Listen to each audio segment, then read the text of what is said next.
Different skills to contribute to the community. Sometimes a person can become a plumber, a computer IT technician, a chef, or 100 other professions. I just don't think it's Congressman Kaufman's choice to dictate about the federal funding, about what those options are going to be, because each of those students are going to use their God-given skills to achieve their unique version of the American dream, and should have the choice to make sure what opportunities for their higher education pursuits are available to them.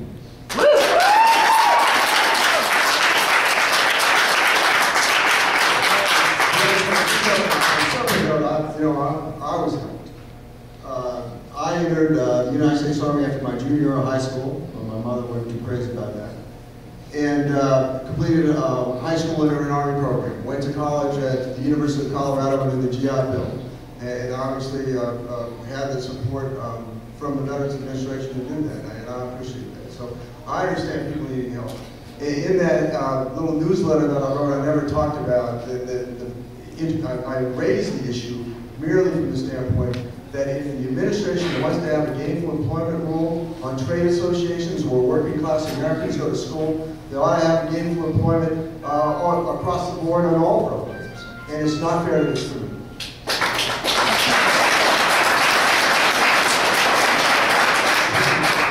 Arts education is one example where I think there's a key difference between the Congressman and I on this issue. A second example where I think he's pulling the ladder of opportunity up is when he was working on a defense cut bill. One of the cuts was a 25% reduction for education funding for our military serving abroad, again, to pursue educational pursuits. I just think that's a wrong message to send. Again, education is a key ingredient for helping people achieve the American dream. We should be increasing it. And that is when I was an enlisted man in the United States Army, that I think that they paid for if I want to take a course while I was on active duty, they paid for 75%. Whether I went to whether it was a private institution or a public institution, didn't matter. They paid for 75%. Now, and then at some point bussed up to 100%. And now there's a lot of very expensive online programs. And so when you don't have any skin in the game, you can go, it doesn't matter. And so it's about going back to the prior policy when I served in the United States Army that I think is fair. And it's fair to the members of the military, and fair to the taxpayers of the United States. We've got to make hard decisions. What Joe will never, Joe will be expected to serve on the Armed Services Committee as my replacement because of the importance of defense in our community. And he has virtually no ability to ever challenge the Pentagon on any issue.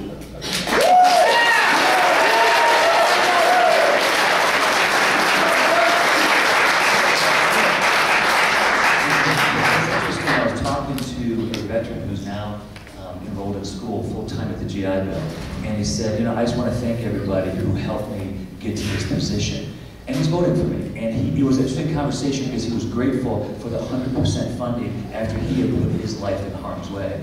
In regard to challenging the Pentagon about various defense cuts or investment, it's obviously Congress doesn't know me well because I'm going to use the same thoughtful, pragmatic strategies I have had as a state representative to make sure that when it comes to funding our Pentagon, that we invest in things like diplomacy and development, and we also align our defense funding to the most extreme military threats, whether it's terrorism or cyber warfare. And I think you're wrong on that, Congressman.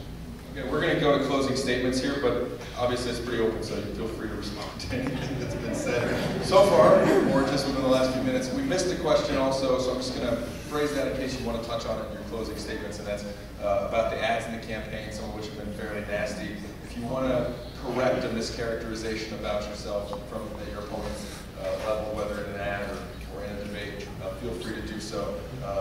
And I think we'll give you each 3 minutes for a close. That sounds good. We're a little bit behind time. Joe, we'll start with you. I want to thank the Highlands Chamber of Commerce and all the other organizations that sponsored this debate this morning. I want to thank the Congressman for the vigorous and spirited debate. I almost became a minister when I was a young man, but I chose the path of public service because of my strong held beliefs in serving other people.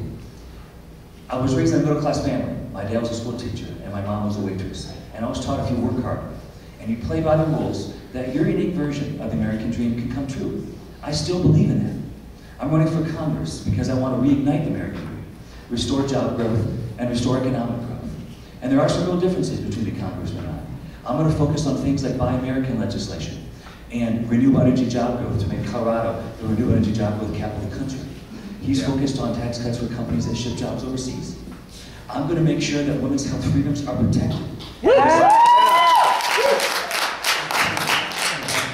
Amendment that would even criminalize various forms of birth control.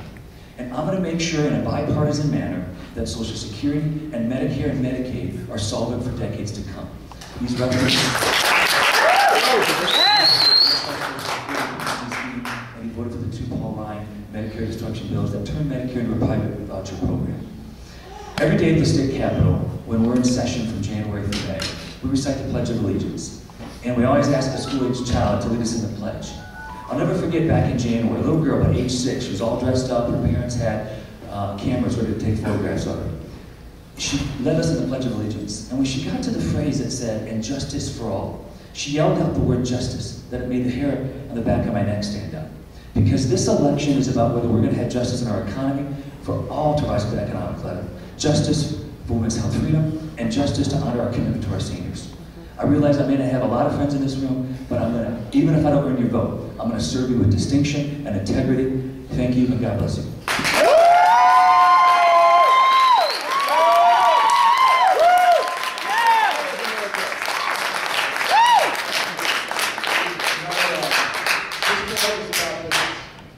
This forum is about jobs in the economy.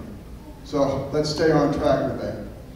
When I came home from the Marine Corps, as I mentioned, well, when I was there, I thought, you know, serving in the Army, serving in the Marine Corps, I want to continue serving my country, but I'd like to come back home and be in business, and I'll continue serving in the reserves. When I came back home and tried to look for a job, it was pretty tough. It was pretty tough.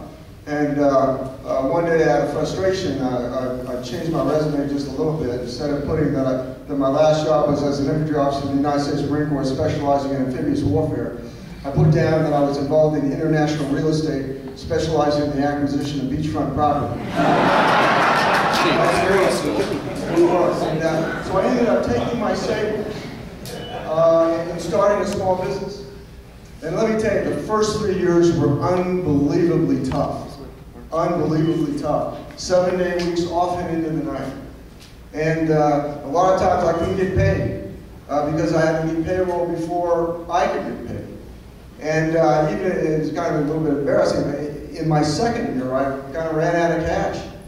And I had to live with my parents who live in Aurora for about a year. Until I could get that business going to where I could earn a living from it, as well as the 20 employees that the business grew to. And so I know what it is to balance a budget, to meet a payroll, and to create jobs. And the reason why I got into politics was out of frustration at being a small business owner in terms of the tax and regulatory burdens that were placed on me. And I was a member of my local Chamber of Commerce, and so I was frustrated, so I got on the Legislative Affairs Committee where I was interacting with elected officials, and then at some point in time took a wrong turn in life and ran for the legislature. But I did so because they needed a voice for small business. Because people that haven't done it, you know, Joe, God bless him, but he's never signed the front of a paycheck. And it makes a difference. It makes a difference when you've had that, when you understand it. And I got to tell you that understanding is not there in Washington today. The small business needs a voice. And that's why I'm endorsed by the National Federation of Independent Business over my opponent. That's why I'm endorsed by the U.S. Chamber of Commerce over my opponent, because my focus is on jobs in the economy. Let me tell you, America's at a turning point. America's at a crossroads. And we can either return down this road of limited constitutional government with a respect for the free enterprise system, or we can go down the road of becoming a European social welfare state. You know, if you want the former, I'm your candidate. Mike Kaufman, running for Congress. I need your vote. Thank you.